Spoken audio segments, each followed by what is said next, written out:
Okay, how long does it take from picking a phone up to me to your stress?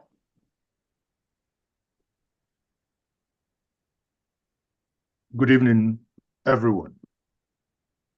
My name is Mazes Okem. Welcome to this State of the Igbo Nation series brought to you by Njenje Media TV. In the previous conversations we have had here, we had Chief Emmanuel Iwanyang, the PG Ohaneze Ndibo. A couple of weeks later, a couple of weeks before now, we also had the privilege of bringing in Professor Osita Obu, who is the implementation chairman of Ohaneze Ndibo Stabilization Fund. He was also a former minister of national planning in Nigeria between the year 2005 and 2006. In today's segment of this conversation within this series, The State of the Igbo Nation, we are honored to host a distinguished personality who has traversed various sectors with remarkable expertise. Joining us is Dr. Abraham Nwankwo, a former student and lecturer at the prestigious University of Nigeria, Nsukka, a seasoned banker, and the former Director General of the Debt Management Office from 2007 to 2017.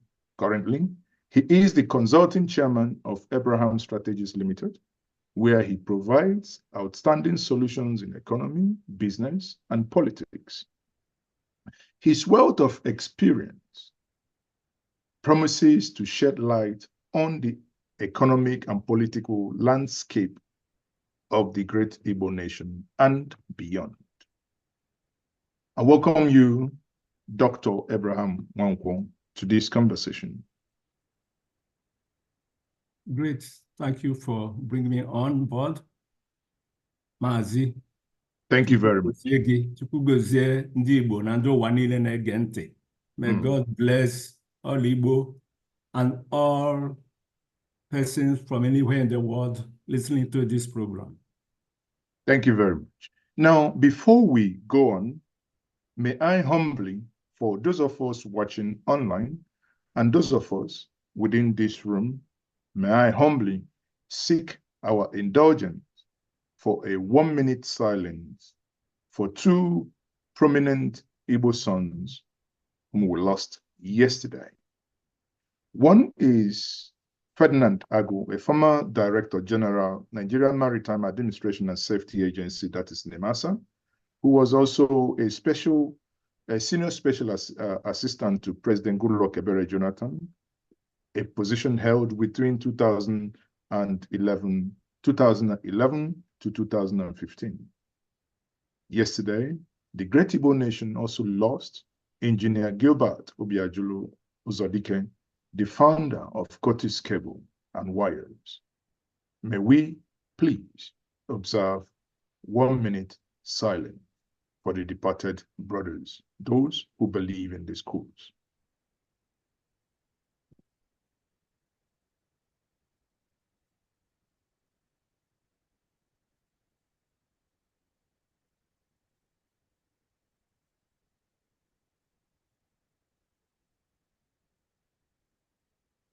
May their souls rest in perfect peace. Amen. Now let's dive into the meat of the matter here. Dr. Nwankwo, once more, I'll say to you, welcome to this conversation. My pleasure. My duty. Now, let me start by this. Could you share with us the most significant changes you witnessed in the Great Igbo Nation within the economy, within the economic landscape in the last years?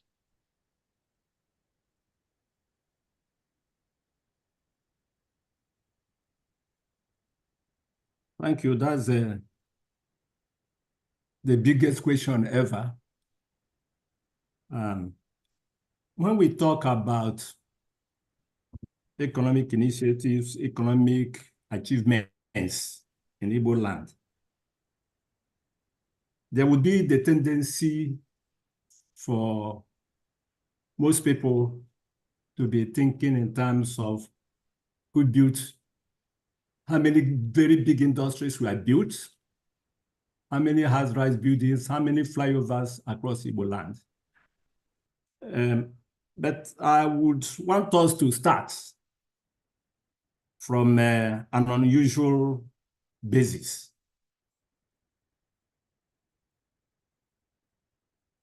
And go back to our ordinary peoples in the various villages and towns across Igbo land.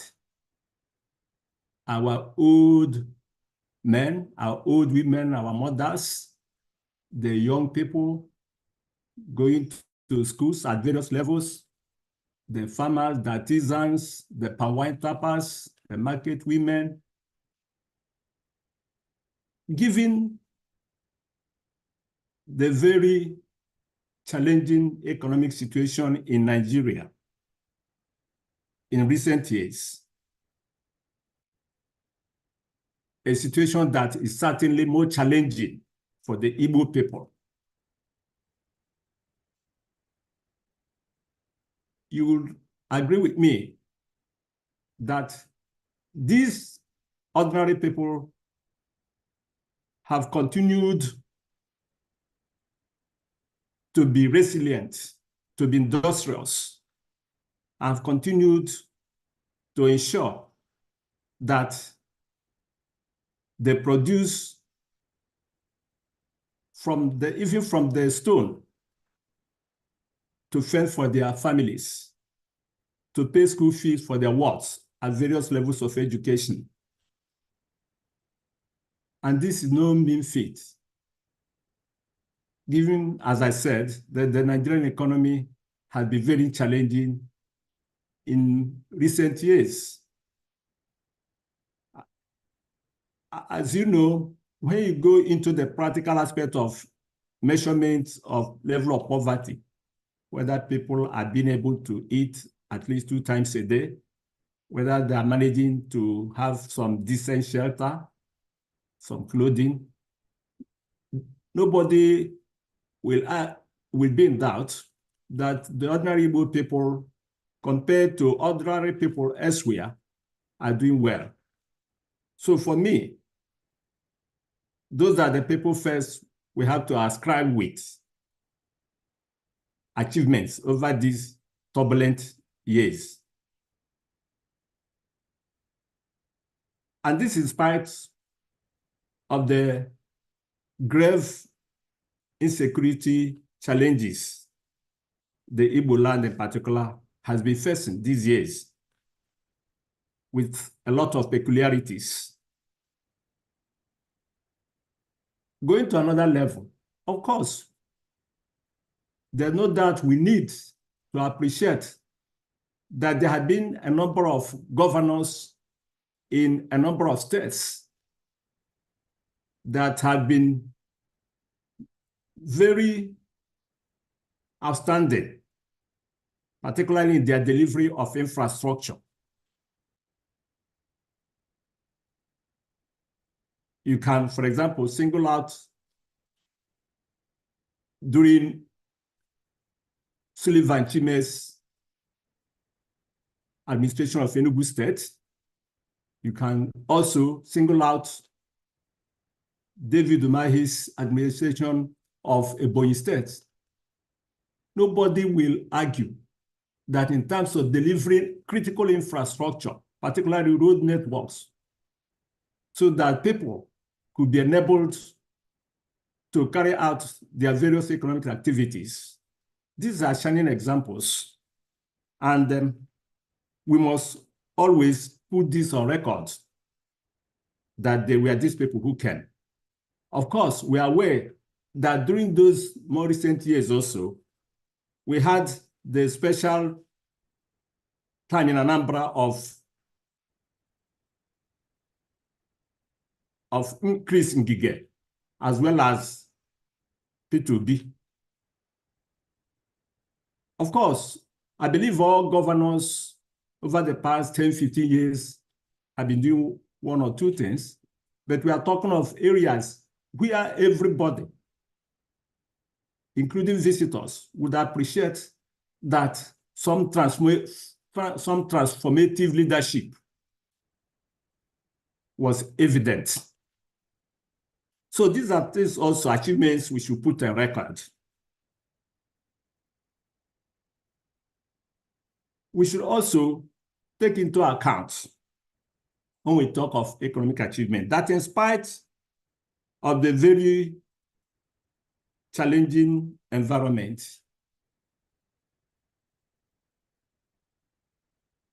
some Igbo individuals and groups have taken pains, made efforts to establish institutions for higher learning, universities. In Enugu alone, Enugu City, I'm sure there are up to 5 private universities. Of recent, there's another great university springing up.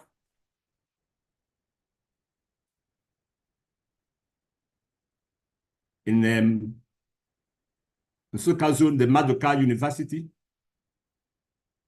These are striking achievements, in my view, because education remains the bedrock of development, and education remains an integral part of the Igbo approach to conquering the environment. So for a start, these are a few of the areas I would emphasize. Of course, when you go to the industrial sector, the real industry, we have a landmark that will resound for the next 50 or more years. And that's the outstanding efforts and achievements of the geometric power, an attempt and a success by the group led by Professor Barton Naji to have reliable power supply in Aba.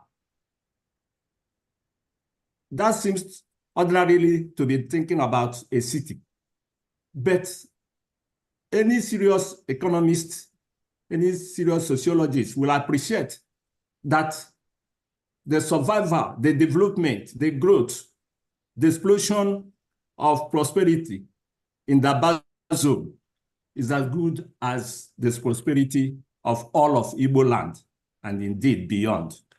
So that's a remarkable achievement. We also know that quietly but steadily, the Enyimba Economic City has been in the works and making steady progress. And in my humble view, that is a project like no other, a project that, when successfully completed, will really make Igbo land compete with Singapore in terms of being looked at example of development.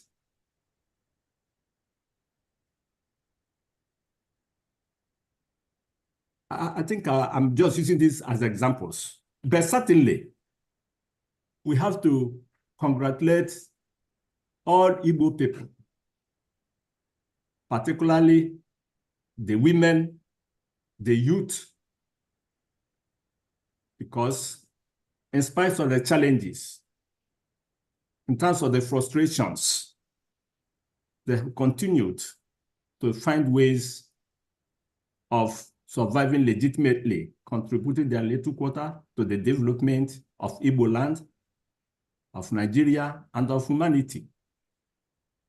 So the most important thing to say is that, yes, we are talking of recent past years, but is to inspire all of us, mutually inspire ourselves to appreciate that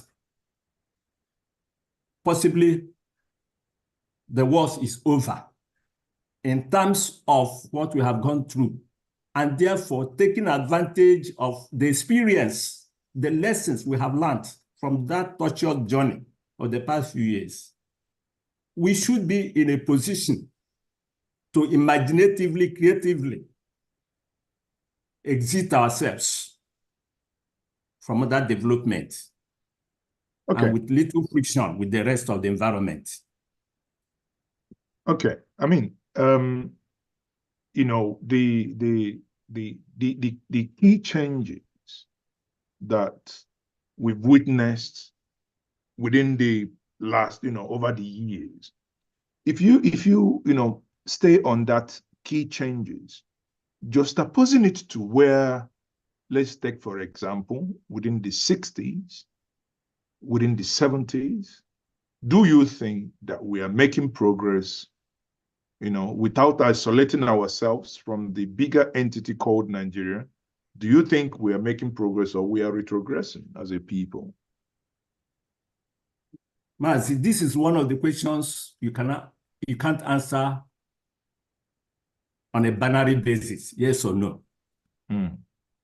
Okay, I mean, in few There's minutes, no doubt, no, but collectively, generically, particularly for the benefits of our young people who are not born in the 60s, 70s, we are 5 times or more behind the type of momentum we had in the 1960s and 1970s, particularly in the 1960s, before the military intervention. We have to appreciate that. But the progress we have made in recent years, as you yourself mentioned tangentially, has to be contextualized within the entity called Nigeria.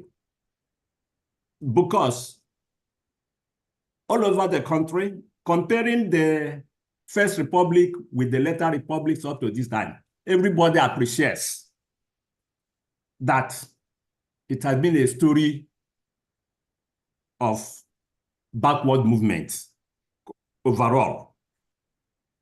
So it is within that context that we are positioning what has happened in Igbo land within that same period, because it is obvious that certainly a number of things went wrong with the totality of the Nigerian environment, the Nigerian collectivity, whether in politics or in economy or in culture. Something went wrong, which I guess everybody will have to make attempt to build. So it's in that context. But our young people should appreciate that this environment of hardship, of frustration, of desperation, and of depression was not always the case. And that in the 1960s, we had great leaders in the region, Igbo regions.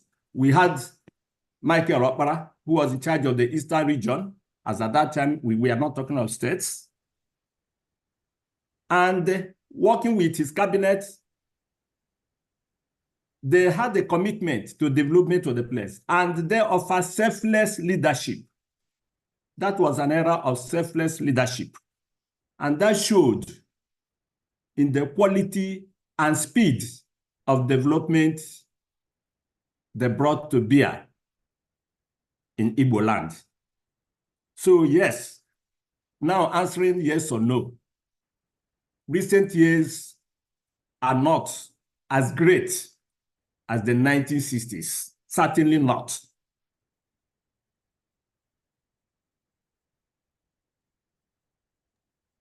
So it is our responsibility not just to move forward, but to recover all lost grounds.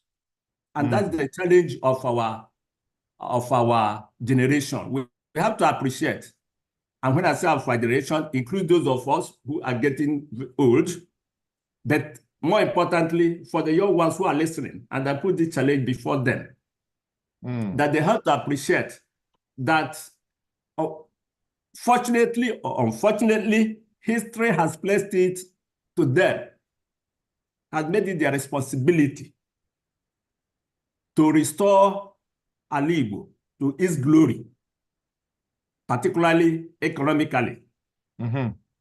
How they do it, I'm sure they can do it. There are men all over the world are doing it in one way or the other. We know they have peculiar challenges. It's also this type of peculiar challenges that they will have to respond to in a peculiar way. Spiritually, scientifically, politically. They have to find ways of making sure that we rapidly fill the holes created over the past years and then start growing. It's like for you to build a mountain, you first have to fill the valley. So they really have a serious task to grapple with.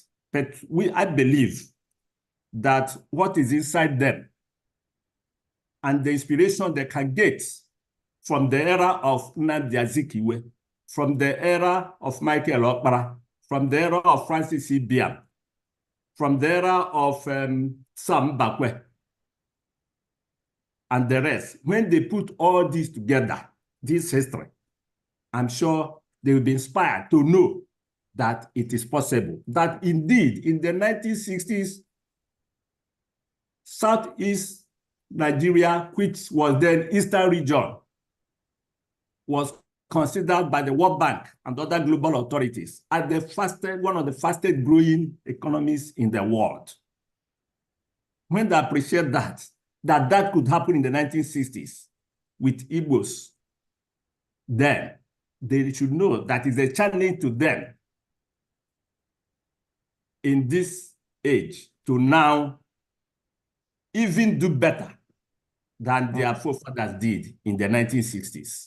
And therefore, if we could be among the fastest growing economies in the 1960s, in the next 10 years, our young people should have organized themselves in the next 3, 4, 5 years, that in the next 10 years, Igbo land again will be competing not just with South Africa or Egypt, but with Singapore and with Korea. It is possible.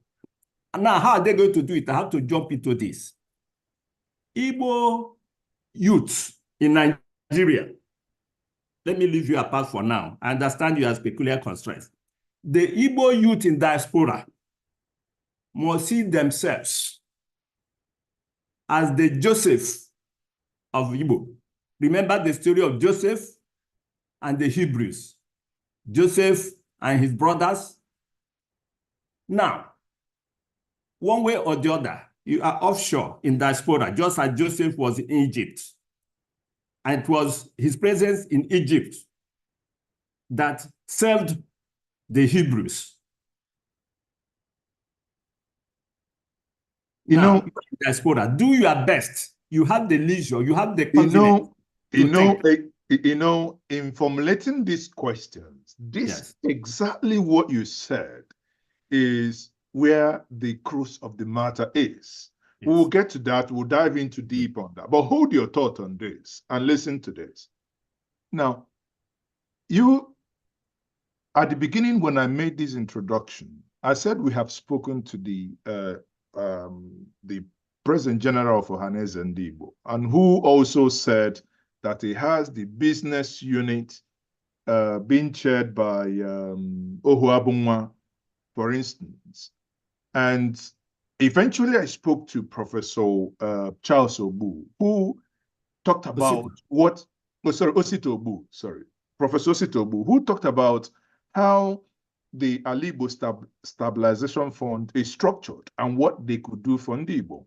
Now you are talking about the Igbo diaspora, but there is one missing link. There is something that is missing. Where is the clearinghouse? Is the foundation, the Stabilization Fund Foundation, or the Stabilization Fund itself could be the clearinghouse, or the Senate and Serede, because we need to have an institution where if the diaspora, irrespective, it could be those within Nigeria, say, okay, we have 1 trillion, we want to invest it in this region. Where is that vehicle that is out there, structured, recognized, because it's not that the diaspora are not sending money. Since this government came in and suddenly pounds, for instance, got up to 2,000 and dollars got up to 1,700, even 1,800, the amount of money that came into Nigeria and within the region, within that time, within this time frame in discussion, is enormous. However, these funds were not structured. This is your area. The question is, before I get into the next question, is as a pickup from what you just said now, what is that umbrella that is going to give the people the confidence, stays there as the mothership in order to direct these inflows? What could that be? Obviously, bearing in mind of Seredek and those that you were involved in. If you replay some of my preliminary comments, I did, if not perpendicularly, at least tangentially, I did talk about the challenge of coordination. That there have been initiatives by individuals, groups, and they should be all commended for their efforts. But I emphasize, that comment was it was a one-on-one conversation we had in backroom. Yeah. So the public viewing us were not privileged to that conversation. No, that's the point I make. So I'm coming now to the kernel of the palm nut. Now, there have been many attempts made in the past, many credible efforts, some of them ongoing, like you have talked about Seredek, ably led by people like Professor Barton Naji, by their past Dozier, by people like General Umahi, by people like Dalozu, that all there, making their own efforts. I'm also aware that there is a Senate, South Nigeria Economic Commission, and there are various related initiatives led by Engineer Chris Okoye, and I have been personally associated with all these as I try to see what one can contribute, even if marginally. Now, and there are more, as we have mentioned. In the last, I think it was about 3 years ago or so, the Igbo Stabilization Fund was created under Ohaneze. My brother, the challenge is that there has to be a way of rationalizing and integrating all these. And that takes me straight to September 28 and September 29, 2023. When there was the Summit on Security and Economy of the Southeast under the Southeast Governors Forum, it held in Owerri. When some of us were asked to prepare the documents and the working papers for that summit, both on the economy and the security sides, we brought to bear this idea that, look, there had been initiatives, some ongoing, on these areas. And therefore, what needed to be done was to find a way of harmonizing and integrating them. And as you said, finding a clearinghouse for all of them, so that we will have a structured approach to harnessing our efforts for maximum effect. That is why what was supposed to happen with that event was that after the summit, the governors would now go ahead based on what has come out of the initiative to start implementing. And on the economic side, Sorry, the sir. recommend, the No, sorry, sir. recommendation. Okay. Yeah. Sorry, sir. May I interject here? Yes, please. We will come to the Owerri, and we will unpack what happened in Owerri Yes. in a Yes. moment. But Yes. my question that was as a follow-up was, Yes. considering the comment you made, Yes. don't you think that Ndi Igbo needs a clearing house? Because I know what we can do, tapping the energy of the diaspora.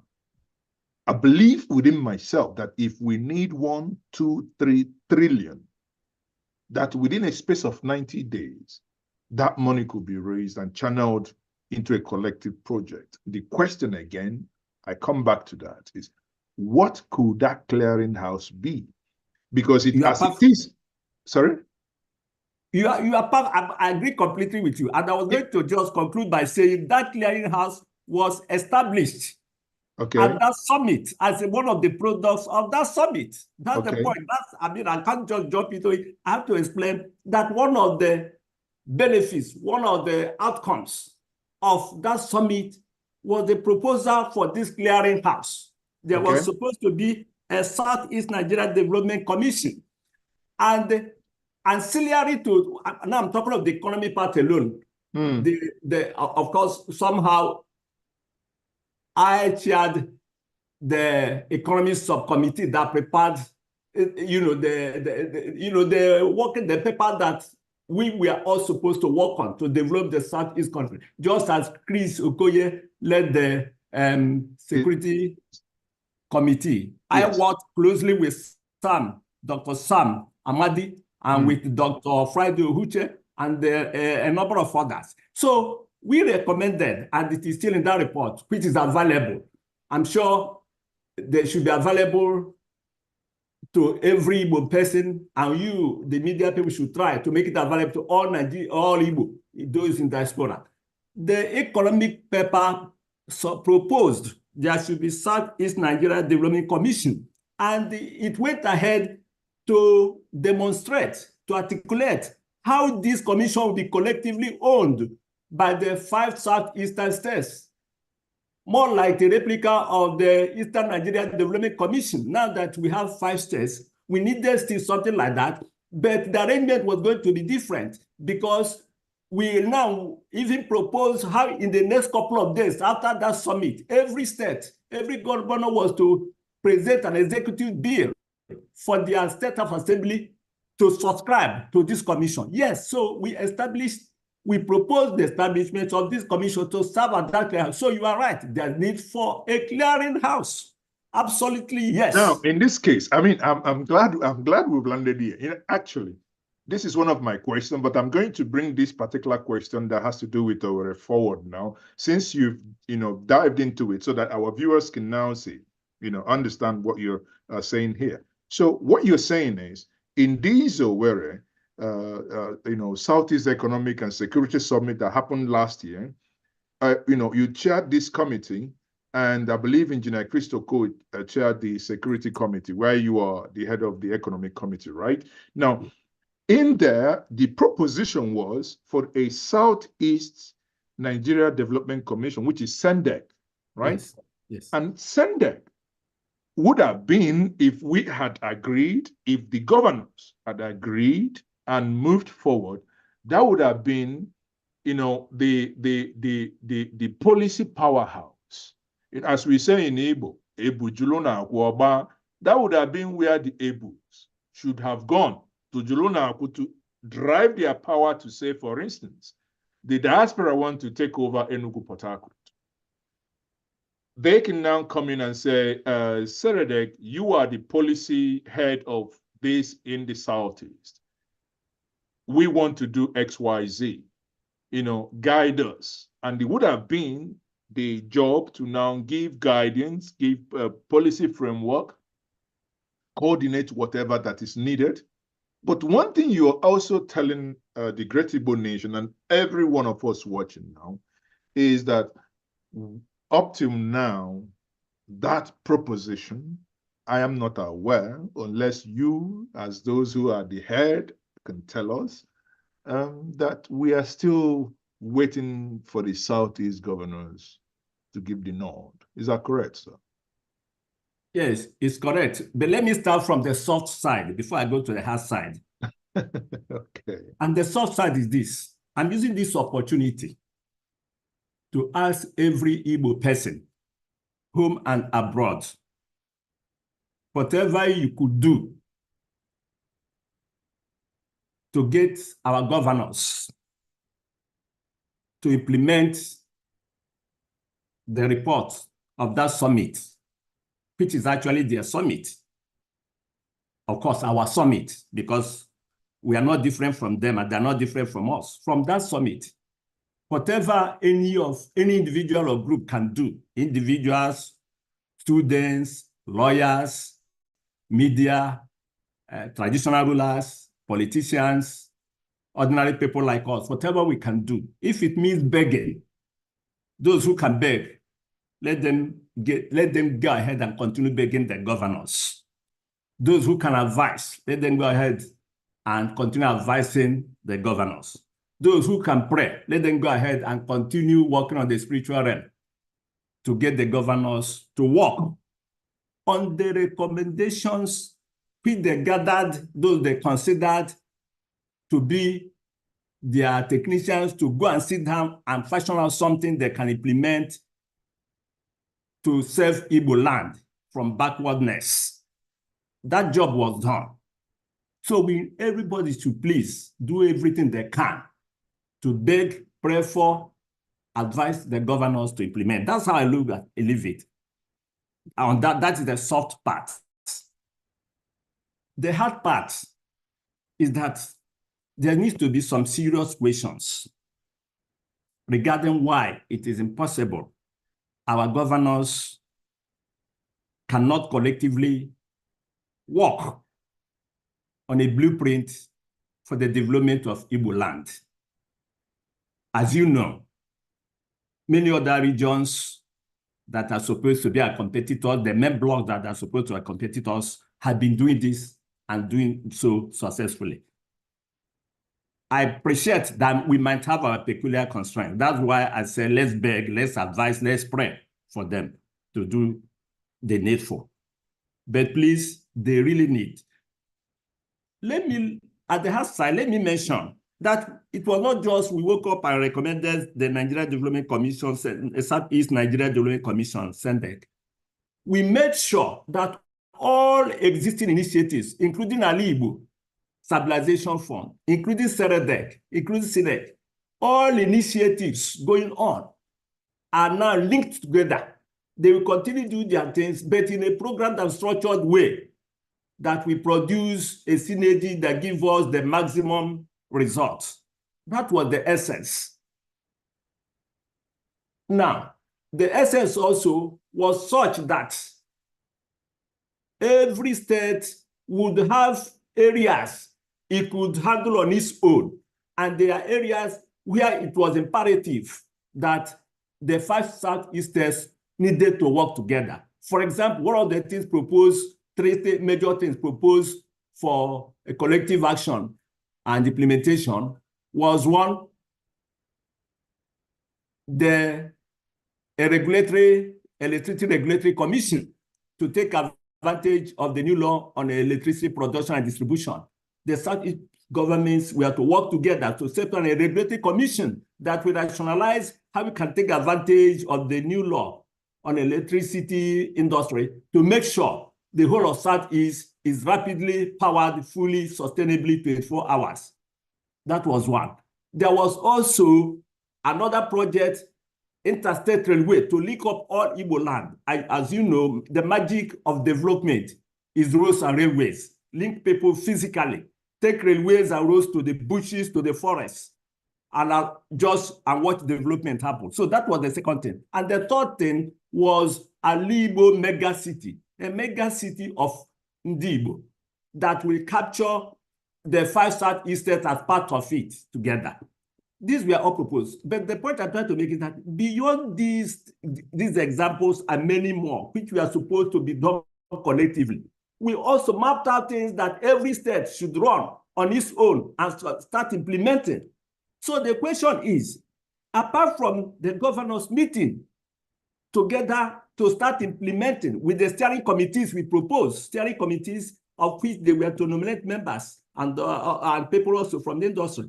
Apart from that, the governors were also supposed to start implementing certain projects we had shaped and given advice on. So the question is that, how come the governors cannot come together to start implementing the common projects and programs by forming the appropriate interstate committees for the Southeast? If there are constraints in the short run, how come they are not making frantic efforts to implement even the projects and programs that are individual to their states that we fashioned and prescribed the appropriate way to go about it? We are not saying the governors are not working. Certainly they are, but I don't think even the governors themselves are satisfied, should be satisfied, that in terms of how have they reacted to that stimulus provided by the summit in terms of bringing out a working document. The working documents reviewed everything everybody has done about Southeast in the past, all the initiatives, all the seminars, all the conferences. And based on that, pinpointed the issues why these things are not taken off the ground and how to neutralize them in terms of what are the legal arrangements, what are the institutional arrangements, what are the governance arrangements that will make this thing fly. We had the experts who in various areas who made contributions on how each of these stumbling blocks could be neutralized. And all these were now put together into a workable document for the economy and also for security on the other side. So please, I still insist. I think the challenge now is that we must beg the governors to implement. That's the bottom line. Okay. So, I mean, staying on that trajectory now, I would say, what, in your view, or rather, in your view, what are the key strategies needed to foster sustainable growth within the Southeast, or some would say within the Great Igbo Nation? Bearing in mind the things, just opposing it to your last comments now. Aside the government, you've asked that we beg, we pray, we do whatever that is necessary for this to happen. In your view, I say, these are now, we talk about strategy. What are the key strategies to foster sustainable growth in the South? Now, the key strategies to further sustainable growth are the strategies that have been defined in those documents. That's the essence of those documents. So what are the strategies? For example, you must form steering committees for the major sectors. And these steering committees were to be made up of experts, some and representatives of the various governments, so that there's a direct link between the people, between the projects and the governments, because you cannot think in terms of development the way we are looking at it without the government participating. Not that the government will be executing the project. No, not necessarily, but the government must provide the enabling environment. They have to provide the policy environment. If you are talking of interstate railways, you have to talk about right of ways. It's only the governors that can do that. For example, I'm giving an example. If you are talking of a regulatory commission for the Southeast, it has to involve all the governors, all the state government, and we provided frameworks, strategies for having these groups. That is one part of it. The second part of it is that we make sure that we structure it in such a way that what all this you are doing at Southeast Nigeria General Commission does is now to stimulate private sector initiatives. And that's why the diaspora people come in, is to stimulate, create the environment, create funds, create projects, so that already the diaspora who are bringing funds, there is a receptacle for the funds in terms of the already made projects. And because these projects, some of them have been designed on a regional scale, you have economies of scale, you have viability, you have feasibility. So these are some of the strategies for sustainability. Structuring the projects in such a way that one, they have a big market, they take advantage of the full market at home, and then make inroads to export market taking advantage of the fact that, look, you have common infrastructure, railways, you have also common policies, so that somebody who is investing from the diaspora or even a foreigner from Singapore or from Korea knows that, look, the whole of Southeast has a common policy on taxation.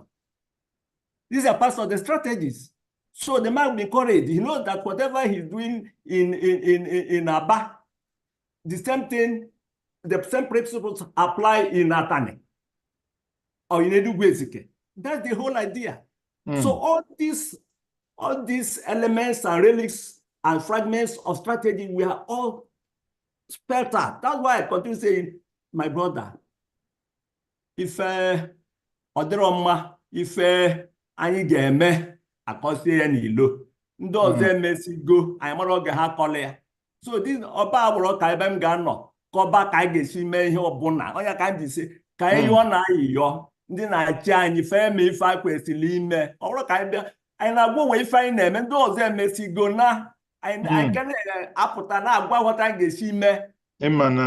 Ịma na asị na ebe nwata ka anyị mesa ka ha fụ ifefe anyị mere nọ. Ọ bụrụ ka anyị ga-eme. Ịma na asị na ebe nwata na-atụ aka, ọ bụrụ na nne ya nọrọ ya, nne ya nọrọ ya, na o nwere ife dadola anyị n'azụ, mekwenụ anyị ji na-eti na-ebe ebe maka na ya bụ ife aka adịrọ ka o kwesịrị ịdị. Mana, let me cast your mind back. Let me take you back to your area of comfort, your expertise. Now, my question on this would be, reflecting on your tenure as the Director General of DMO, that is the Debt Management Office, what were some of the challenges you faced in managing the nation's debt?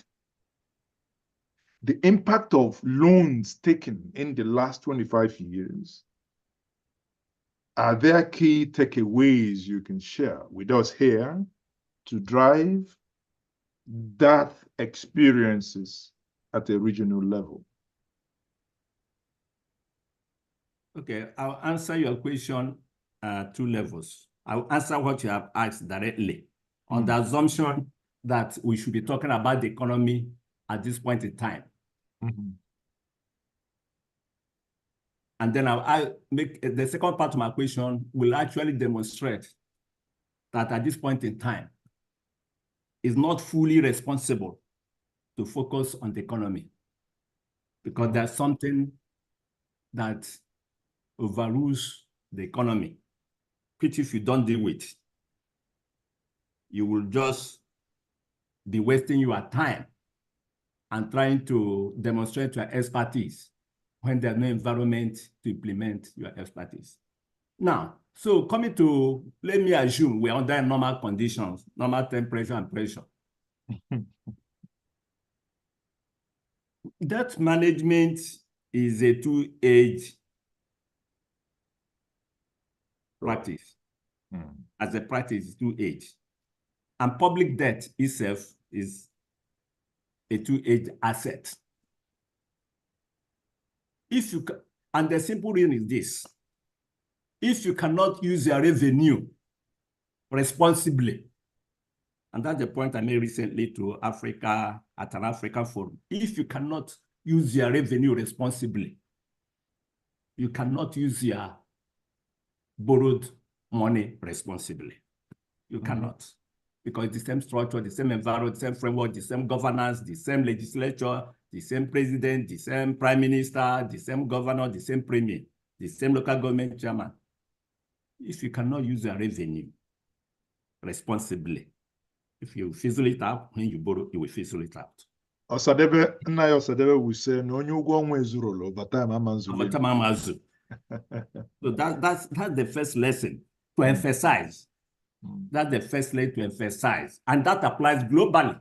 It applies to the whole world. It applies to Nigeria. It applies to Igbo land.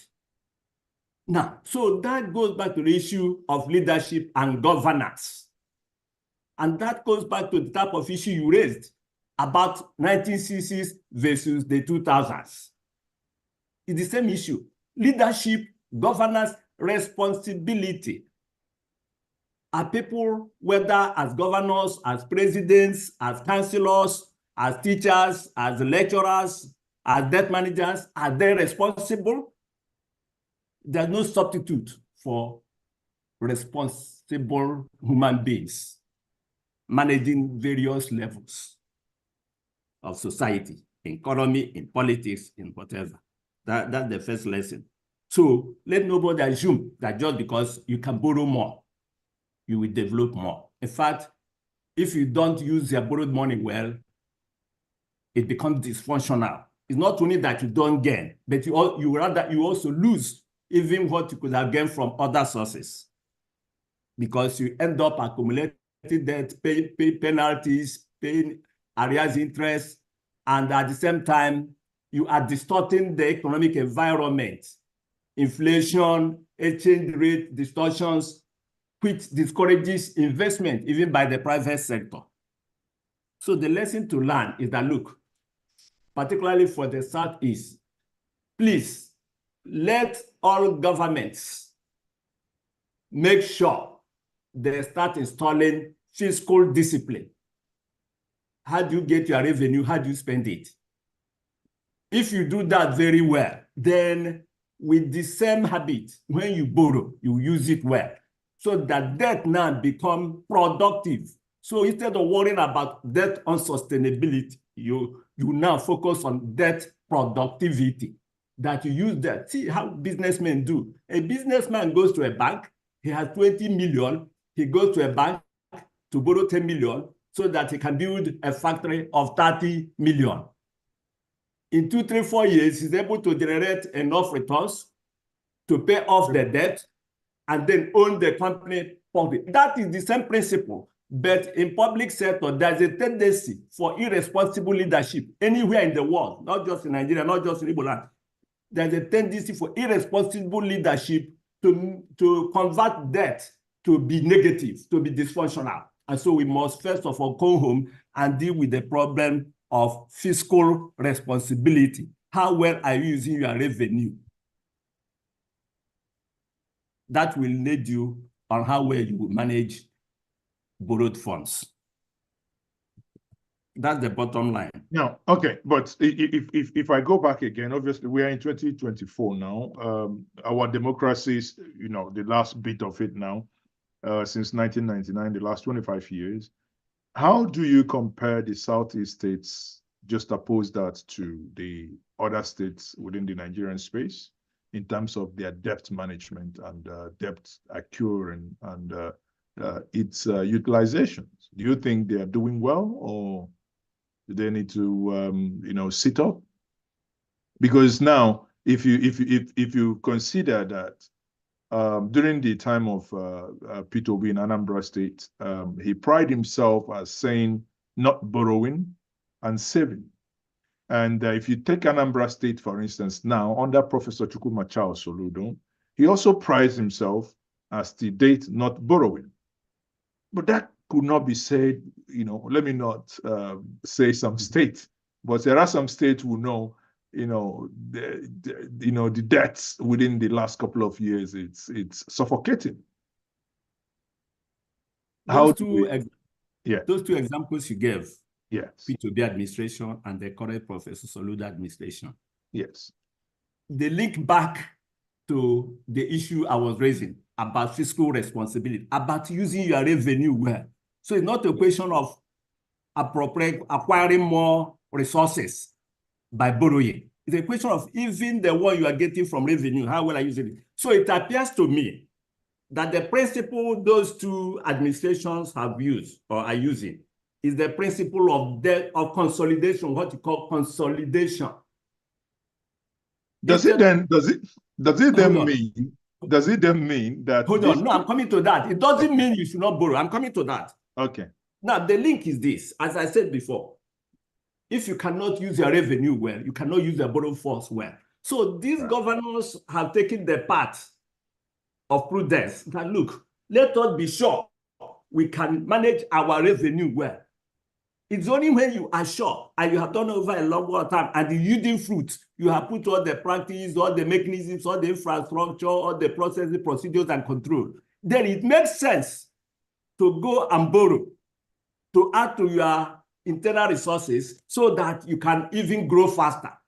In the medium to long term, every economy should aim to borrow to stimulate faster growth, faster and deeper growth, yes. But it doesn't make sense for you to do that until you make sure you have cleaned up your house and make sure you can prove that you are using your revenue optimally. And that's what those two governors, in my view, that's the principle they have adopted. But beyond that, when you have consolidated, you should now feel comfortable to go and borrow so that you can expand your resources, so you can grow faster. Instead of building 10 schools in 10 years, you build 20 schools in 10 years because you have more resources immediately. Knowing that your economy is productive over 2030, you generate enough revenue to service that debt. But please don't borrow if you can't manage your revenue.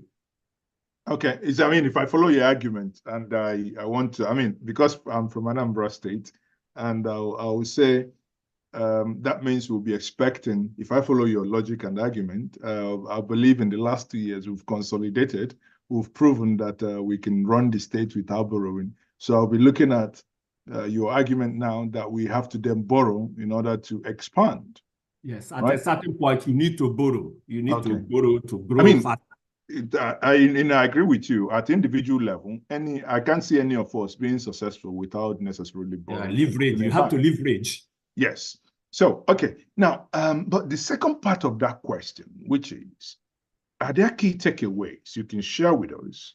Obviously, one of it done, that will be of use to us to how to drive the experiences and the expertise you've garnered from the DMO in this regional level, which is now the Southeast. Are there, key takeaways from that service to the national level that we can localize in order to drive development here?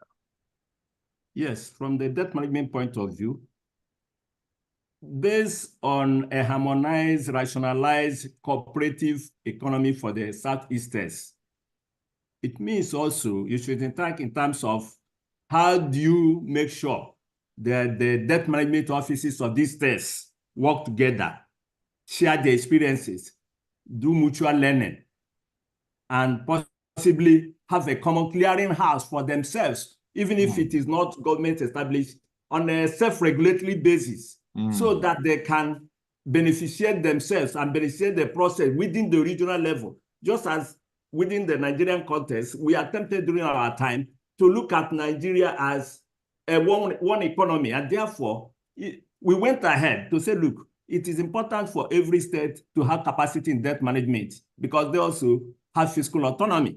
And we went ahead to establish a debt management for every state so that Nigeria is the only country in the world that has 37 debt management offices instead of just one. I don't know of any other country that has even 2. So Nigeria is the only country where we decided, that was possibly my most important contribution, to democratize debt management practice so that every state has done. So when we have the Southeast region organized along the economic path we have prescribed from the committee report, then the debt management also have to come together and think together and share experience and decide how can they share experience, how can they link up to rationalize what they're doing for the benefit, this level, and how can they cooperate to borrow collectively, for common projects within the region. More important, how can they cooperate to borrow collectively, put their back together and borrow collectively to serve certain projects like the Igbo mega city, for example, or the railway network, for example. Okay. I mean, so all is still in the ideal stage. So even when one of your key legacies is if I may borrow your word, the democratization of the debt management offices, where you now have 5 of it in the Southeast. But what the missing link still remains, that there is no connectivity. Coordination. Okay. There need to be coordination. Okay. To be able to support the regional economy, which we envisage. Okay, excellent point. But now more importantly, yes. I said my question had 2 parts. Now, so that our children in the next 50 years wouldn't be laughing at us that Maazi and Abraham, we are talking about economy at a time when Abraham Nwankwo cannot live where he's sitting to go to the next village to farm yam and cocoyam. So what is an economy if you cannot wake up in the morning, go to the farm and plant your yam and cocoyam? And be sure you come back alive. The point I'm trying to make is that there's an umbrella as far as this time is concerned. Indeed, as far as this time is concerned, our time is concerned, only one thing is necessary in the Southeast. Security. And that is security. Only one thing is necessary, and that is security. So it must be put on record for my grandchildren that I emphasize that all this, when we're talking about the economy, I'm aware that at this point in time, only one thing is necessary. Whoever can do that, the villages, the town unions, Association of Southeast Town Unions, traditional rulers, the churches, the governors, individuals, whatever you can legitimately do to protect our people so that we'll be in a position to do the best for ourselves. I'll be in a position to associate productively with other groups and therefore contribute to humanity. Yes. And Igbo si no onye dị ndụ na-enwe plan. Yes. Can be, you know, you're basically you're excellent. The point is well driven. We have to be alive to even discuss and talk about economy and whatnot. But let me, before we round up, it's now, this conversation has been on for an hour. We're about rounding up. Let me, go back again to your private service, to your trajectory here. What inspired you to transition from academia to banking? And how has that shaped your career trajectory? I don't know. Naturally, in my blood was the Igbo proverb. Nana no febe kilimau. That's number one. Two, early enough in life, I knew of the proverb that a rolling stone does not gather moss. But I started to prove that a proverb wrong. A rolling moss can collect the moss you have now, keep it, collect another one, keep it, collect another one, keep it. Don't need to continue having old ones. So I believe in movement. I believe in being dynamic. I believe in motion. And I get easily bored doing the same thing. The only thing that is different for me that didn't get bored is that you can think a new thing. So that doesn't get you boring. But to be a banker or to be a debt manager or to be a lecturer per se can be boring. The only thing that is not boring is your ability to have time to be thinking new things to do in whatever you are doing. Okay. So free business advice for Igbo and Nigerians in general watching now.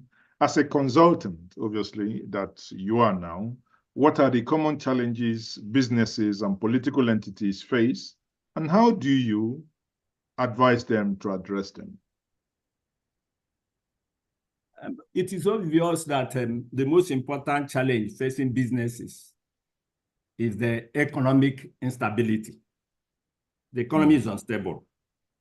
So if you are doing business, you have foreign exchange risk, you have interest rate risk, you have inflation risk at the same time, all at the same time. So certainly it's a tough time. And so what it means is not a time for a business to move too fast. It's a time for a business to recalibrate so that even if things get better sooner than later, they will still be in a better position to take advantage. But you cannot be moving business as usual. Secondly, you also have to start looking for what are the opportunities in these challenges. There must be opportunities in these challenges. Now that $1 is more than 1,000 naira, for example, is it possible for our rural people to be picking palm kernel can people like Njenje and the other exposed people find a market for them from palm kernel so that they can have roasted palm kernel which people can buy at $200 per bottle.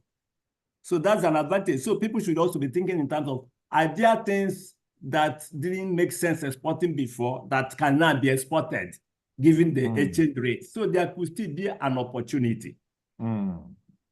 Thirdly, of course, is the fact that, because when we talk of businessmen, it's not only the very big businessmen. You know, the young people are also businessmen. And many of them are leaving the country with their skills. Okay? Particularly Igbo young men and women. So is to also inform them and encourage them and advise them that when they go, let them bear in mind that things must get better here in Igbo and possibly in Nigeria. Things must get better. And therefore, even at the forest, they should be doing so in mind, strategically thinking ahead of how they can now reflow the resources they have gathered back into the country and come back and resettle here, because no place is good as home ultimately. Yes. Excellent. Thank you very much.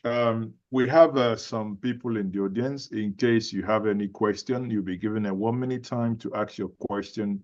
But we are about rounding up. And if you do in any way, shape, or form have any question, please use your digital hand to raise your hand. You'll be called upon to do so. Now, before we round up, sir, you mentioned that, you know, during your early intervention, you talked about what the diaspora can do to help. And before we veered into, you know, having a clearinghouse, where you mentioned about the Southeast Nigeria Development Commission, that is the SENDEC, that could act as the clearinghouse, because they cannot just bring those money individually. There ought to be policy formulated around anything of such. The question then for me is, can you discuss the role of the diaspora in shaping the politics, security, and economy of the Igbo homeland, bearing in mind our realities of today? If you may do that in 2 minutes, I'll be very grateful. Yeah, first of all, it is for the diaspora to appreciate that relatively that's an advantage in terms of having the convenience, psychological convenience, security convenience, intellectual convenience, freedom to be able to articulate the way forward. So we rely on them heavily, and that we do the much we can do back home, but we rely on them who have that relative convenience to be able to help us. And I believe they should be meeting in groups. They should form their own groups and their own brainstorming groups, and be thinking and planning our strategies, which they can find a way of linking with appropriate organs at home. Because even without the SENDEC and all that, there are still reliable organizations, reliable individuals working hard to make sure Igbo land survives.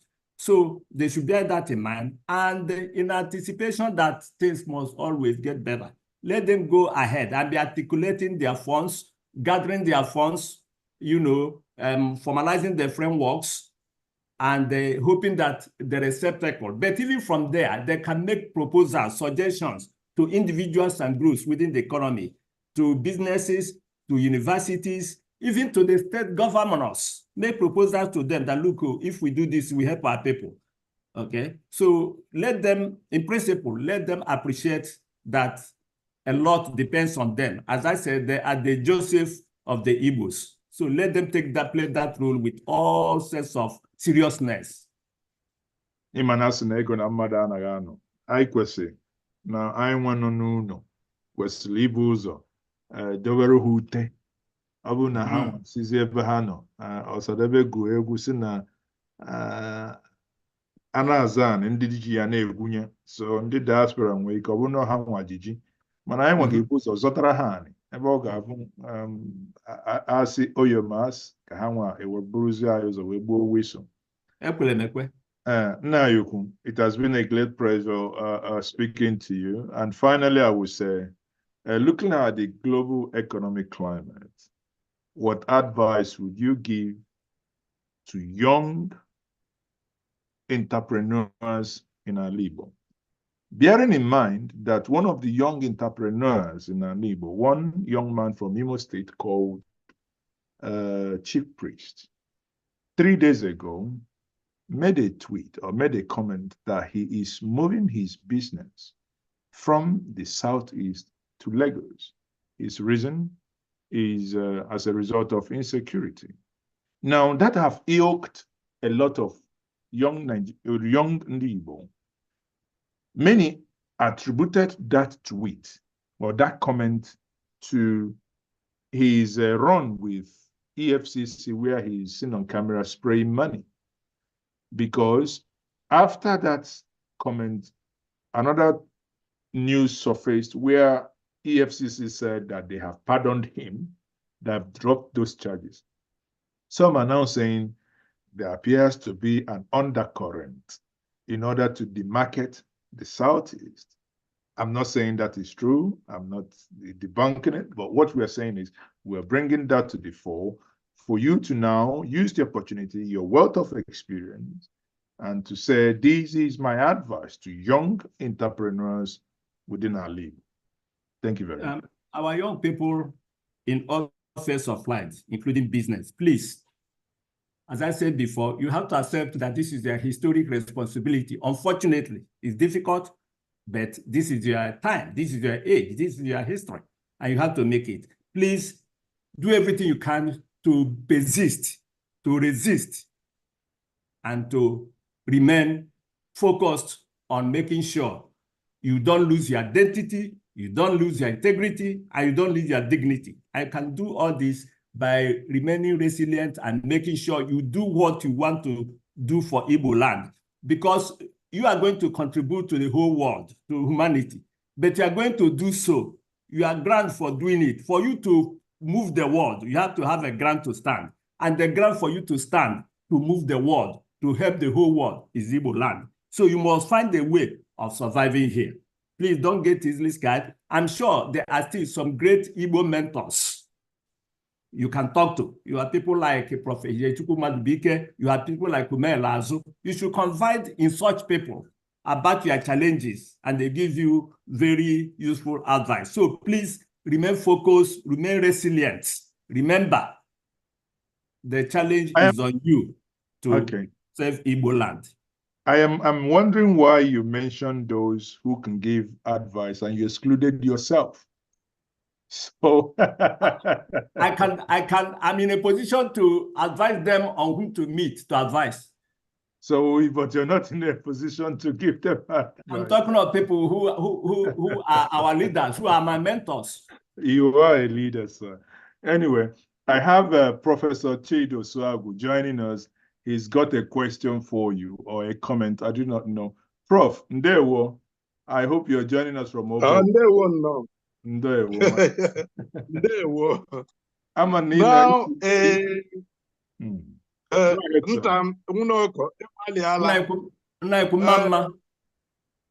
Ndewo nọ ntam.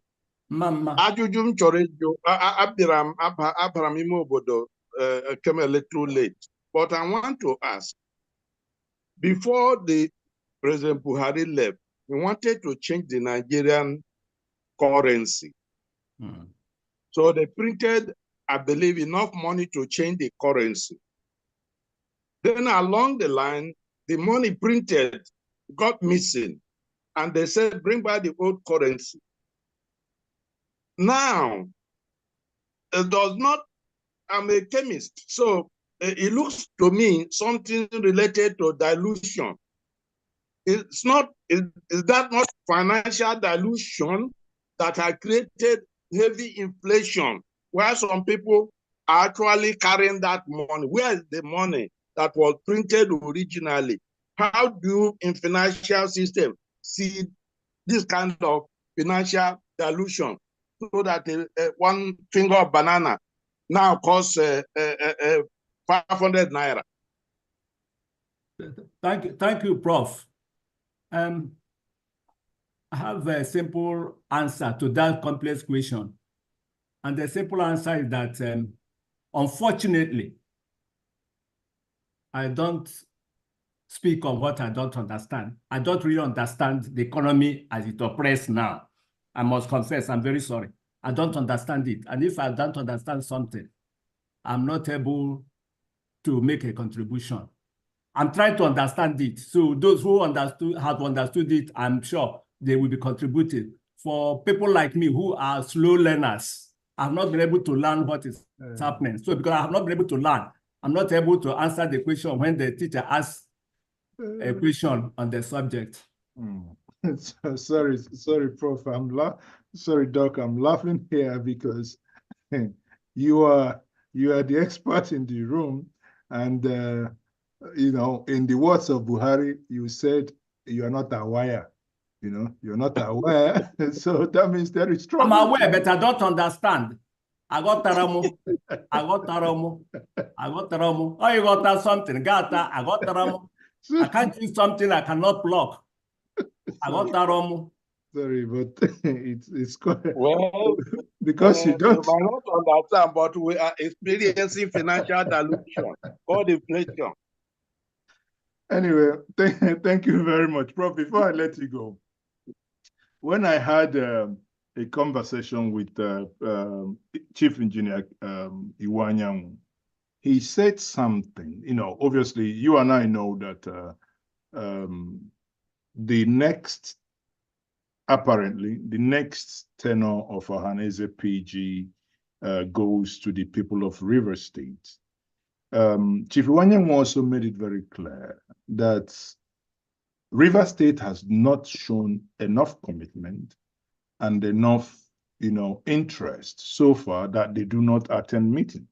However, there appears to be a school of thought that says that Ndi Igbo should discard this zoning arrangement that moves from state to state, where some have now beginning to argue that in discarding that Ndi Igbo should emulate, for instance, the way and manner Ariwa Consultative Forum and the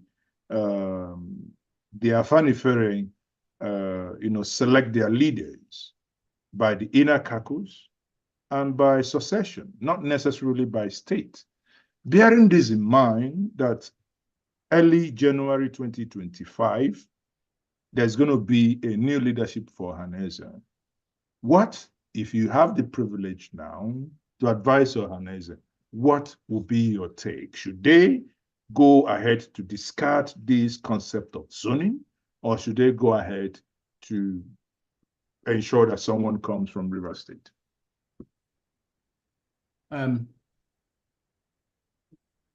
We should do everything to encourage Rivers people, Rivers Igbo, to find a commitment within Igbo.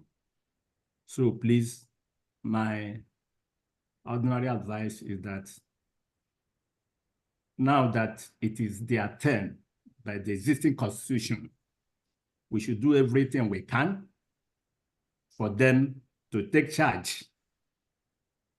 If we said they have not been participating actively, well, this is an opportunity to encourage them to participate actively. So we should be, as much as we trying to be inclusive, to be expansive. We should not be contractionary.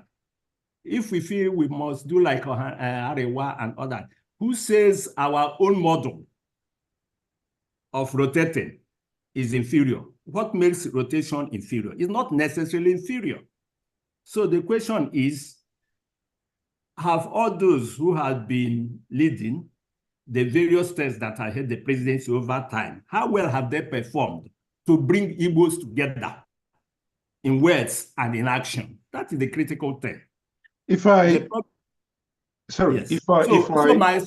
summary is, please let the Rivers be given their turn, and let's give it to them as an opportunity to encourage them to have 100% buy-in into. I hear you. I hear you. Now, and therein is the dilemma of the proponent and those who say maybe this zoning is not working out. Is when you were the DG of Debt Management Office, how would it have been someone who has zero interest and zero experience and who does not understand the inner working of DMO taking over from you?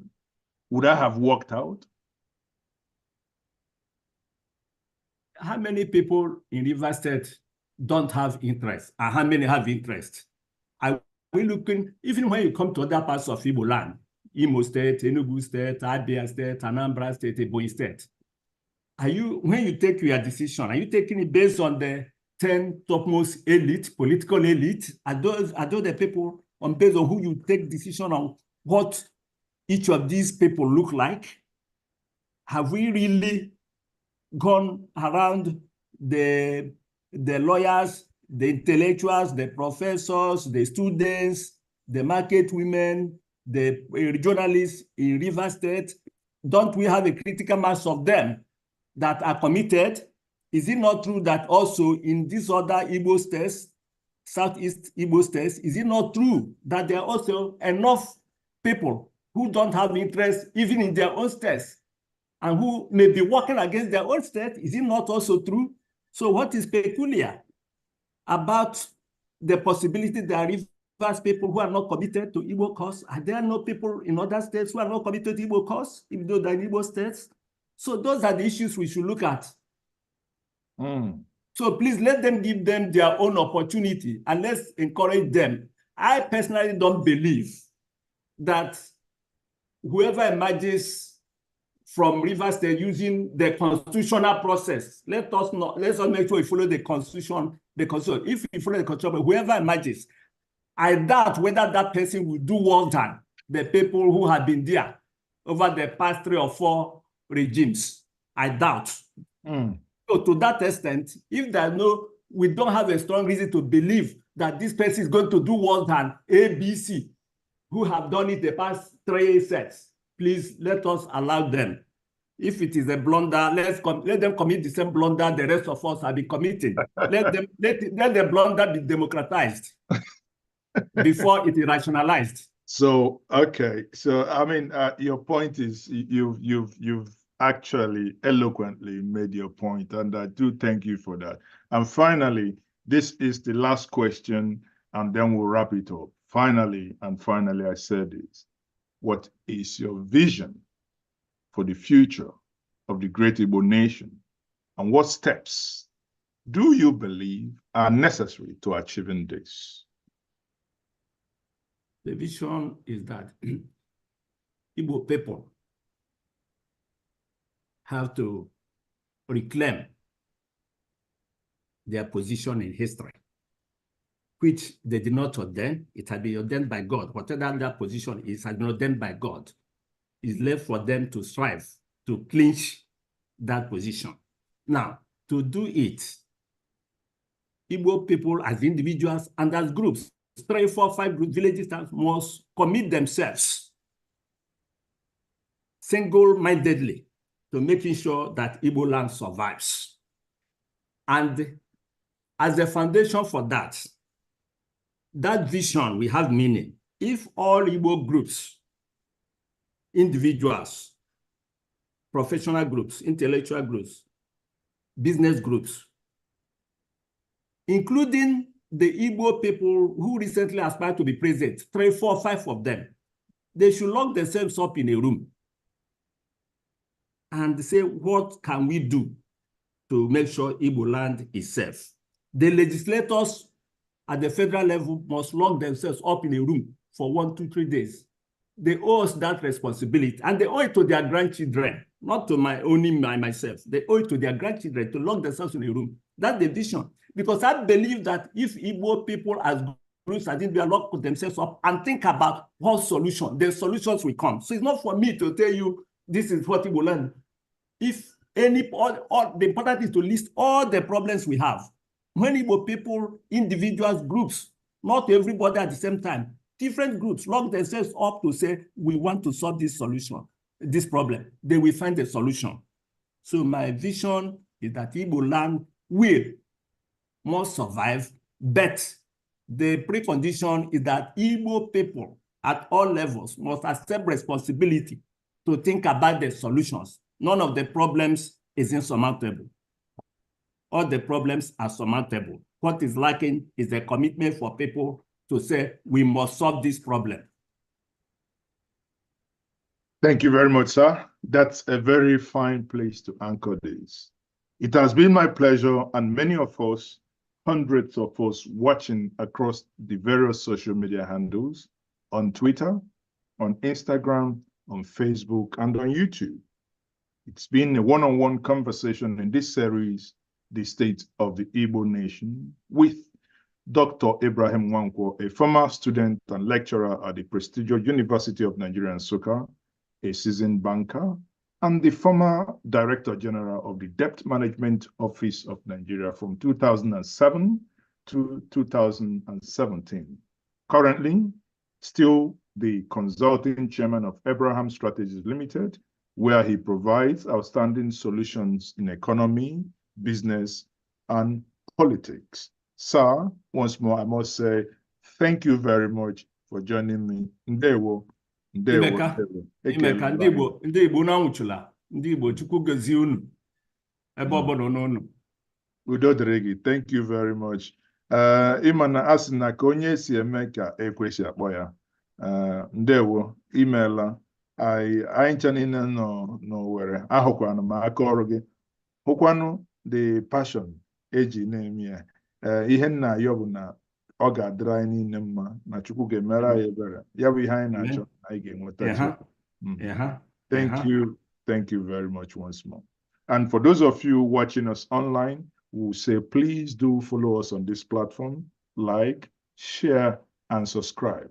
We promise to be doing our best in getting you the best content as we can. That's a good night from